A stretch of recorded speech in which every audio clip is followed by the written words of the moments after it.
দ্বিতীয় ওয়ানডেতেই সিরিজ জয়ের দারুণ সুযোগ ছিল বাংলাদেশ ইমার্জিং দলের কাছে। তবে 333 রানের বিশাল লক্ষ্য তাড়া করতে নেমে শেষ মুহূর্তে 10 রানের হার নিয়ে মাঠ ছেড়েছেন বাংলাদেশ। সেদিন 131 রানের দুর্দান্ত ইনিংস খেললেও দলকে জেতাতে পারেননি অধিনায়ক আকবর আলী। সেদিনের সেই আক্ষেপ আজ অবশ্য ঘুচবে বাংলাদেশে। রাজশাহী স্টেডিয়ামে তৃতীয় ওয়ানডেতে 34 রানের জয় পেয়েছে তারা। এতে 3 ম্যাচের সিরিজে 2-1 ব্যবধানে জিতেও সিরিজ নিজেদের করে নিয়েছে আকবর আলীর দল। সিরিজ জয়ের আগে অবশ্য বেশ কাঠখড় পোড়াতে হয়েছে বাংলাদেশকে, কেননা 148 রানে প্রতিপক্ষের 8 উইকেট তুলে নিলেও শেষ দিকে হারার শঙ্কায় ছিল বাংলাদেশ। নবম উইকেটে সেই শঙ্কা জাগিয়েছিলেন প্রোটিয়া 2 ব্যাটার হ্যান্ডসাম মুকেয়না ও ইনোসেন্ট এন্টুলি। 52 রানের জুটি গড়ে তারা প্রায় ম্যাচ বের করেই নিয়েছিলেন। তবে 38তম ওভারে প্রথম বলে ইনোসেন্টকে এলবিডব্লিউর ফাঁদে ফেলে তা হতে দেননি রকিবুল হাসান। ব্যক্তিগত 77 রানে দক্ষিণ আফ্রিকার ব্যাটারকে আউট করার আগে তিনি 3 উইকেট নিয়ে প্রতিপক্ষের ব্যাটিং অর্ডার গুড়িয়ে দিয়েছিলেন। আর ফিরতি ওভারে 2 রান নিতে গিয়ে আরিফুল ইসলামের থ্রোতে মুকেয়না আউট হলে উল্লাসে মাতেন বাংলাদেশের ক্রিকেটাররা। তাতে 34 রানের জয় পায় বাংলাদেশ।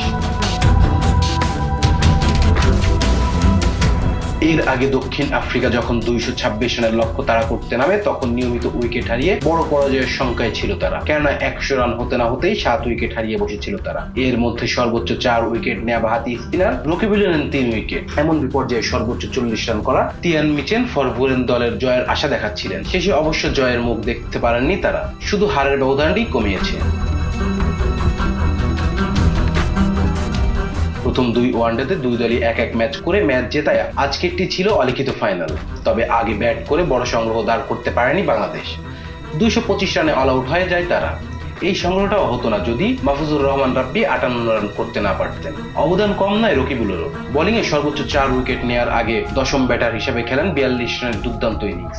ম্যাচ সেরা অলরাউন্ডার 40 বলের ইনিংসটি সাজান 5-4 ও 2 ছক্কায়। অবশ্য 38 রান করে অবদান রেখেছিলেন অধিনায়ক আকবর আলীও।